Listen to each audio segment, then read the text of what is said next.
శ్రీ గురుభ్యో నమః. శ్రీ మహాగణపతి నమః. 30వ తారీఖున మనకు అక్షయ తృతీయ రాబోతుంది. అక్షయ తృతీయ అంటే ఏంటి, అసలు దాని యొక్క ప్రాశస్త్యం ఏంటి, ఈ యొక్క రోజున ఎటువంటి పూజాది కార్యక్రమాలు చేసుకున్నట్లయితే మనకు శుభం జరుగుతుంది అనేటువంటి విషయాన్ని మనం తెలుసుకుందాం. ముందుగా మనం గమనించినట్లయితే క్షయము లేనటువంటిది అంటే తరిగిపోయినటువంటి ఐశ్వర్యాన్ని ఇచ్చేటువంటిది అనేది దాని యొక్క అర్థం.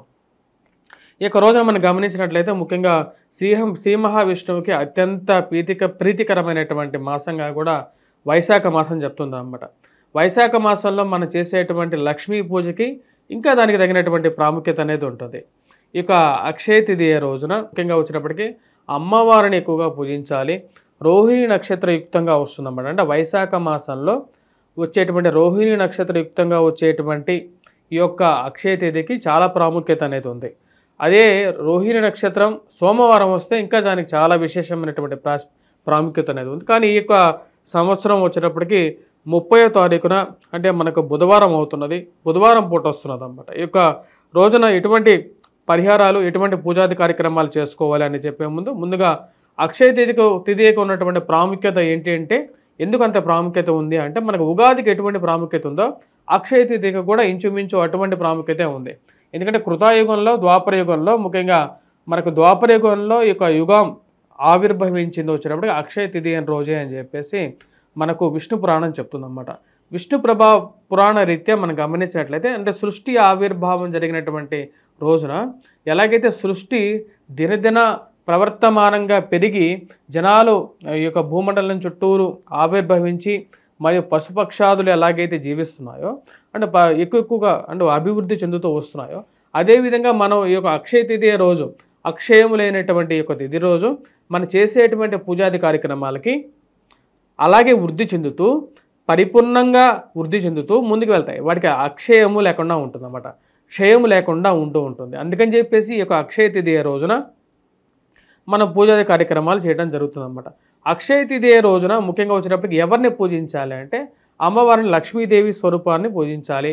లక్ష్మీ స్వరూపం అనేది మన దినదిన ప్రతిరోజు మనకు, ఎందుకంటే ఈ రోజు ఉన్నటువంటి ఈ యొక్క ప్రపంచంలో కలిలో ముఖ్యంగా వచ్చినప్పటికీ ధనం మీదం జగత్ అంటే మనకు గుడికి వెళ్ళినా సరే, లేకుంటే బడికి వెళ్ళినా సరే, ఎక్కడికి వెళ్ళినా సరే మనకు డబ్బు లేకుండా దినం గడవటం లేదు. అమ్మవారు మనం సృష్టిలోకి రావటం పరమేశ్వరుడి ద్వారా వచ్చినా సరే, మనం పోషణ కార్యక్రమాలు అనేది జరుగుతున్నది వచ్చినప్పటికీ లక్ష్మి ద్వారా జరుగుతుందన్నమాట. అంటే లక్ష్మీ స్వరూపమైనటువంటి, లక్ష్మీనారాయణ స్వరూపమైనటువంటి శ్రీ మహావిష్ణువు ద్వారా కానీ, లక్ష్మీ స్వరూపం ద్వారా కానీ మనకు జరుగుతున్నది. ఈ యొక్క లక్ష్మీ స్వరూపానికి మాయా అని చెప్పి కూడా చెప్తారు. అంటే మనం ప్రతినిత్యం మన కంటికి కనపడేదంతా ఈ యొక్క ధనం ఏదైతే జరుగుతున్నదో ఈ యొక్క ధనం ద్వారా జరుగుతున్నటువంటి ప్రతి ఒక్క వస్తువు మాయా స్వరూపమైనటువంటిది. మనం అనునిత్యము ఈ యొక్క మాయలోనే కొట్టుమిట్టాడుతూ ఉంటాం. ఈ యొక్క అనునిత్యం కొట్టుమిట్టాడేటువంటి యొక్క మాయలో మన పరిపూర్ణమైనటువంటి స్థితికి పొందాలి అంటే ఆ యొక్క ధనాన్ని మనం పొందాలి. ఆ ధనాన్ని పొందాలి. ధనం అంటే ఐశ్వర్యాన్ని పొందాలి అంటే ఆయుష్ ద్వారా ఐశ్వర్యాన్ని పొందొచ్చు, ఆరోగ్యం ద్వారా ఐశ్వర్యాన్ని పొందొచ్చు. ఎందుకంటే ఈ రోజుల్లో ఆరోగ్యం కూడా ఐశ్వర్యంగానే చెప్పడం జరుగుతుంది అన్నమాట. వాటితో పాటు పిల్లలు కూడా సంపద రూపంలో చెప్తారు. పిల్లలను కూడా సంపద రూపంలో చెప్పడం జరుగుతుంది. జ్ఞానాన్ని కూడా ఐశ్వర్య రూపంలో చెప్పడం జరుగుతుంది అన్నమాట. ఈ యొక్క అన్ని ఐశ్వర్యాలకి మూల కారణం లక్ష్మీ స్వరూపం. ఈ యొక్క లక్ష్మీ స్వరూపాన్ని పూజించే ముందు శాస్త్రం ఏమి చెప్పింది అంటే, అమ్మవారు అంటే లక్ష్మీ స్వరూపం ఎక్కడ నివసిస్తూ ఉంటారు, ఎక్కడైతే సుగంధం అంటే సుగంధభరితమైనటువంటి వస్తువులు మరియు అదేవిధంగా సృష్టికి మూలమైనటువంటి పూలు పండ్లగా మారి ఆ యొక్క పండ్లు మనం తినడానికి ఉపయోగపడుతూ ఉంటాయి. కాబట్టి ఆ పండ్లలోనూ, పూలలోనూ, సుగంధభరితమైనటువంటి వస్తువుల్లోనూ, గంధంలోనూ, లేపనాల్లోనూ అమ్మవారు నివసిస్తూ ఉంటారు. మరియు అదేవిధంగా పచ్చటి చెట్లలోనూ అమ్మవారు నివసిస్తూ ఉంటారు. ఇక సృష్టికి ఆవిర్భావమైనటువంటి యొక్క వస్తువుల్లో పూర్తిగా అమ్మవారి యొక్క నివాస స్థలంగా చెప్పడం జరుగుతుంది అన్నమాట. ఈ యొక్క అక్షయ తృతీయ రోజు మరియు అదేవిధంగా పాల పదార్థాలు, పెరుగు పదార్థాలు, గో ద్వారా వచ్చినటువంటి పదార్థాలు అంటే అమ్మవారు సాక్షాత్తు గోవు యొక్క శరీరంలో నివసిస్తూ ఉంటారు. గో శరీరం ద్వారా వచ్చేటువంటి పదార్థాలు కానీ ఈ యొక్క వస్తువుల్లో ఎక్కువగా నివసిస్తుంటారు. వాటితో పాటు మనకు అన్ని లక్ష్ముల్లో మనకు ధాన్యలక్ష్మి కూడా ముఖ్యమైనటువంటిది. కాబట్టి మనకు ఇంట్లో ఉండేటువంటి ఏవైతే మనం తినేటువంటి పదార్థాల్లో కూడా అమ్మవారు సాక్షాత్ నివసిస్తుంటారు. కాబట్టి ఈరోజు చేసేటువంటి పూజా కార్యక్రమాల్లో మనం ముఖ్యంగా వాడాల్సింది పాలు, పెరుగు మరియు వాటితో పాటు ఇంట్లో ఉన్నటువంటి ఏవైతే వస్తువులు ఉంటాయో అవి తెల్లటి పదార్థాలను ఎక్కువగా మనం వాడుతూ ఉంటాం. అదేవిధంగా పసుపు రంగులో ఉండేటువంటి పూలని, శ్వేత రంగులో ఉండేటువంటి పూలని ఎక్కువగా మనం వాడుతూ ఉంటాం. ఎందుకంటే అమ్మవారు శ్వేత స్వరూపంలో ఉంటూ ఉంటారు.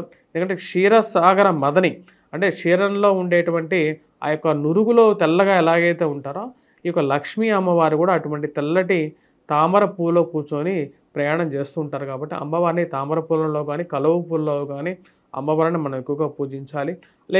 లేని పక్షంలో ఇంట్లో దొరికేటువంటి ఇంటి పక్కన దొరికినటువంటి ఒక తెల్లటి పూలను కానీ పసుపు రంగు పూలను కానీ ఎర్రటి మందార రేకుల్లో కానీ అమ్మవారిని మనం చూస్తూ ఉంటాం. ఇటువంటి పూలతో అమ్మవారిని పూజించాలి. ఇటువంటి పూలతో పూజించినట్లయితే అమ్మవారు కరుణ కటాక్ష వీక్షణ మనం పొందడం జరుగుతుంది. ఐశ్వర్యం అనేది ప్రతి ఒక్కరికి అవసరం. ఎందుకంటే ఈ యొక్క దైనందిక జీవితంలో జీవించాలి అంటే ముక్తి మార్గంలోకి మీరు ప్రయాణం చేయాలి అన్నా సరే మీరు ముందుగా ఉన్నటువంటి భవబంధాలన్నింటినీ సంతృప్తి చేయాలి అంటే ఆ యొక్క నియమాలను పాటించాలి అంటే కూడా మనకు ఐశ్వర్యం మూలకంగా కూడా మనకు అవసరం ఉంటుంటుంది. కాబట్టి ఈ యొక్క విషయాన్ని పరిగణలోకి తీసుకోండి. అదే ఆ యొక్క రోజున ఇటువంటి పూలతో మనం పూజించి ఇందాక చెప్పినట్టుగా పూలైతే మటుకు మనకు తెలిసిపోయాయి. పండ్లు మనకు తెలిసినట్లయితే అరటిపళ్ళు అనేది పెట్టుకోవాలి ముఖ్యంగా. ఎందుకంటే అరటిపళ్ళు పసుపు మరియు అదేవిధంగా శుభానికి మూలం. వాటితో పాటు కొబ్బరికాయతో పాటు మనం మిగతా పళ్ళు ఎవరి శక్తి కొలది వాళ్ళు పెట్టుకోవాలి. వీటన్నిటితో పాటు ఆ రోజు చేసేటువంటి ఇంట్లో చేసేటువంటి ఏవైతే నివేదనలు ఉంటాయో, ఎందుకంటే అమ్మవారిని ఎవరి శక్తి కొలది వాళ్ళు పూజించవచ్చు. ఇక్కడ పూజ అనేది మనసులో చేసేటువంటి పూజ అనేది చాలా ముఖ్యం. బయటికి చేసేటువంటి బాహ్య పూజలు, ఎవరికో చూయించాలని చేసేటువంటి పూజలు అనేవి అనవసరమైనటువంటి విషయాలు. ఈ యొక్క పూజ చేసేటువంటి సమయంలో అమ్మవారికి ఎటువంటి నివేదన చేయాలి అనేది చూద్దాం. అమ్మవారికి పాలతో చేసినటువంటి పదార్థాలను ఎక్కువగా పెట్టాలి. పెరుగుతో చేసినటువంటి పదార్థాలు పెట్టాలి. అంటే క్షీరాన్నం పెట్టాలి, దద్దోజనం చేసి పెట్టాలి. మరి వాటితో పాటు మనం పెరుగుతో చేసినటువంటి పంచద్రవ్యాలు కలిపినటువంటి పదార్థాన్ని అంటే చేసి పెట్టవచ్చు. వాటితో పాటు మనం పాలతో చేసినటువంటి పదార్థాలు కూడా అమ్మవారికి పాయసం కానీ ఇటువంటి పదార్థాలు కూడా పెట్టవచ్చు అన్నమాట. పంచామృతాన్ని కూడా పెట్టవచ్చు. పంచామృతాన్ని అభిషేకం ఇంట్లో ఎవరికైనా విగ్రహం ఉంటే వాడిని అభిషేకం కూడా చేయొచ్చు ఈరోజు.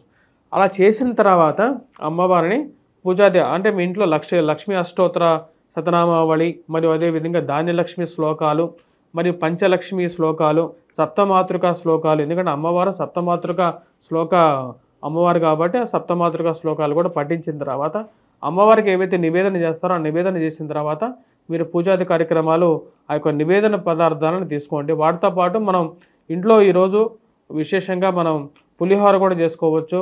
పులిహోర కూడా శుభప్రదమైనటువంటిది కాబట్టి అది కూడా చేసుకోవచ్చు.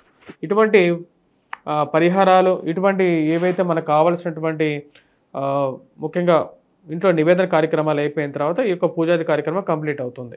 ఆ రోజు ఉదయం నిద్ర లేచిన తర్వాత తలస్నానం చేసుకున్న తర్వాత చేయాలి ఏ కార్యక్రమం అయినా సరే.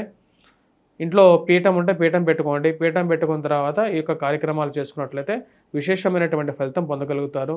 ఇంట్లో ఉండేటువంటి ధనం ఏదైతే ఉంటుందో ధనం కొద్ది గొప్ప ఉండేటువంటి ధనం నోట్ల రూపాయలు కానీ లేకపోతే మీకు కాయిన్స్ రూపంలో కానీ అక్కడ అమ్మవారి ముందు పెట్టచ్చు. నగలు ఏమైనా ఉన్నా సరే నగలు కూడా అమ్మవారికి అలంకరణ చేయొచ్చు ఈరోజు. ఇది మంచి ఫలితాన్ని ఇవ్వగలుగుతుంది. పూర్ణ కుంభం పెట్టుకునేటువంటి వారు పూర్ణ కుంభాన్ని కూడా పెట్టుకోవచ్చు. పూర్ణ కుంభం పెట్టుకోవడంలో ఎటువంటి తప్పు లేదు. ఎందుకంటే పూర్ణ కుంభం సాక్షాత్ లక్ష్మీ స్వరూపం కాబట్టి మీ యొక్క కోరికల్ని ఆ పూర్ణ కుంభంలోకి పెట్టే ముందు మనసులో తలుచుకొని ఆ యొక్క పూర్ణ కుంభాన్ని పెట్టండి. ఇది మీకు మంచి ఫలితాన్ని ఇవ్వగలుగుతుంది. స్వస్తి.